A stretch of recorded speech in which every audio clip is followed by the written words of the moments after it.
Last time corona के चलते last 2 year से आपके अटेम्प्ट्स बढ़ गए थे, बट आपके लिए आने वाले टाइम में 2 अटेम्प्ट ही रहेगा। हो सकता है जेईई में क्यूईटी के साथ आपको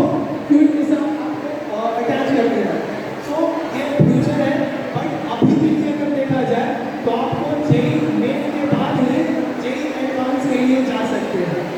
इसके लिए प्रिपरेशन देखिए, जो लोग ऑलरेडी 10th कर चुके हैं, करने वाले हैं सर, उनके लिए वो पास्ट नहीं देखना है, लेकिन जो लोग 7th 8th में पढ़ रहे हैं और जेईई उनका ड्रीम है, तो आपको फाउंडेशन अभी से ही देना पड़ेगा, आपको अभी से ही उसके लिए प्लानिंग करना पड़ेगा। अब मैं ये नहीं बोल रहा हूँ कि आपको 11th 12th बनाना पड़ेगा, बट आपको उसके लिए ओरिएंटेड होना पड़ेगा, क्योंकि आपके कंपटीटर 7th 8th 9th से ही शुरू कर देते हैं प्रिपरेशन। 10th वाले ऐसा नहीं है कि 10th में आने के बाद आप बिल्कुल नहीं कर सकते। 10th में जो लोग हैं वो भी करेंगे, बिल्कुल करेंगे, बट अगर आपके पास ऑप्शन है कि हम 7th 8th से स्टार्ट कर सकते हैं तो बिल्कुल कीजिए, क्योंकि अच्छा रैंक चाहिए तो 3-4 साल पहले स्टार्ट करना बेहतर माना जाता है। इनफैक्ट 10th के बाद भी आप बेहतर रैंक ला सकते हैं, आप बस मोटिवेट होकर पढ़िए और दूसरों ऑनेस्टली पढ़िए।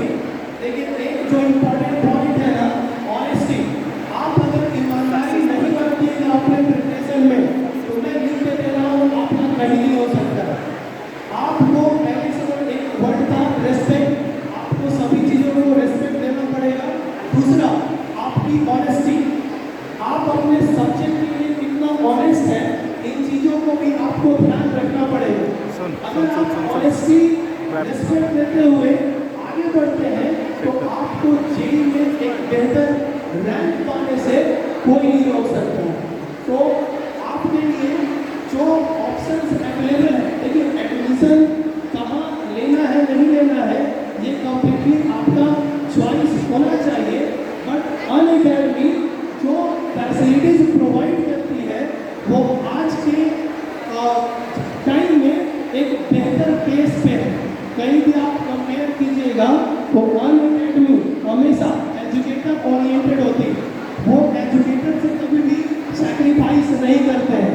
आप अनअकैडमी का कोई भी सेंटर ज्वाइन करते हैं तो आप उस सिटी के टॉप एजुकेटर से पढ़ रहे होंगे। इनफैक्ट आप नेशनल लेवल पे जो एजुकेटर है उनसे भी पढ़ रहा हूँ। जैसे मैं खुद बिहार का औरंगाबाद का रहने वाला हूँ और सर राजस्थान का रहने वाले हैं, तो ये राजस्थान जयपुर से हमारे औरंगाबाद शहर में आए हैं और मैं तो यहाँ का हूँ ही।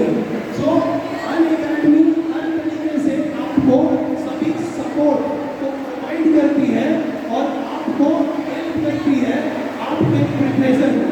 सो आप अपने प्रिपरेशन को अभी से ही बूस्ट कीजिए।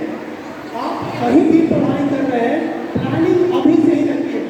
आज यहाँ आने का पर्पस एक ये भी है, जैसा कि मैंने पहले वीडियो में भी बोला था कि बहुत लोगों को ये डाउट होगा कि हमें सेलेक्ट क्या करना है, ऐसे गाइडेंस मिल नहीं पाता है बहुत लोगों को एग्जैक्टली हमें करना क्या है।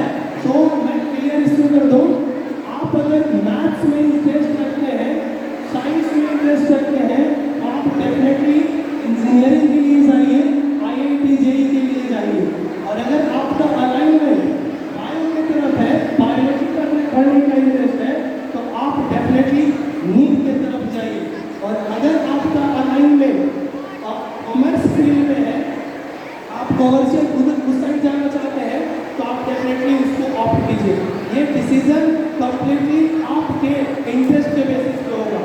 अनअकैडमी ऑनलाइन इन सभी चीज़ों पर अपने टॉप एजुकेटर के द्वारा वीडियोस प्रोवाइड करती है, जहां से आपका ड्रीम और इनफैक्ट आपका स्ट्रीम का जो भी रिक्वायरमेंट है वो फुलफिल किया जा सके। ओके, देखिए ये तो था डिस्कशन कि हमें क्या करना चाहिए, क्यों करना चाहिए। जो अभी तक कंक्लूड किया जाए तो हम बोल सकते हैं भाई आपका जो इंटरेस्ट है उसी के अकॉर्डिंग आपकी सिलेक्शन होनी चाहिए। अब हम लोग आते हैं डिस्ट्रैक्शंस पे कि आप इन चीज़ों को जब कंप्लीट करने जाएंगे तो आपको कौन सी ऐसी चीज़ें हैं जो उसमें हर्डल्स बनेंगी और आपको डिस्ट्रैक्ट करेंगी। तो सबसे पहला तो है ना, अपने कर रहे हैं मोबाइल, ठीक है। सो आपको जो सबसे ज़्यादा डिस्ट्रैक्ट करेगा वो है आपका मोबाइल। अब आपको ये माइंड में आना होगा कि एक तरफ है या फिर रिक्वायरमेंट ये है कि हमें ऑनलाइन क्लास करनी पड़ेगी, है ना। तो आवाज़ जी नहीं जा रही है, ध्यान दीजिए। जैसे एक तरफ बोला जाता है कि मोबाइल एक डिस्ट्रैक्शन है, आप इससे बचिए।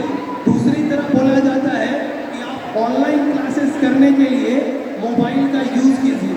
तो ये बहुत ज़्यादा कंफ्यूजन होता है। मैं आपको बता दूं कि पहले के टाइम में मोबाइल नहीं था, तो ये उनकी मजबूरी थी, हमारी मजबूरी थी कि हमारे टाइम मोबाइल नहीं था तो हम नहीं कर पा रहे, मोबाइल नहीं देखते थे। लेकिन आपके लिए ये बहुत टफ टाइम है, आपको अपने आप को बैलेंस करना कि हमारे पास मोबाइल है लेकिन फिर भी हम डिस्ट्रैक्ट नहीं होंगे। जो सबसे ज़्यादा डिस्ट्रैक्शन है वो है मोबाइल। अब ये कैसे? तो जैसे आप लेक्चर देख रहे हैं तो बेहतर है,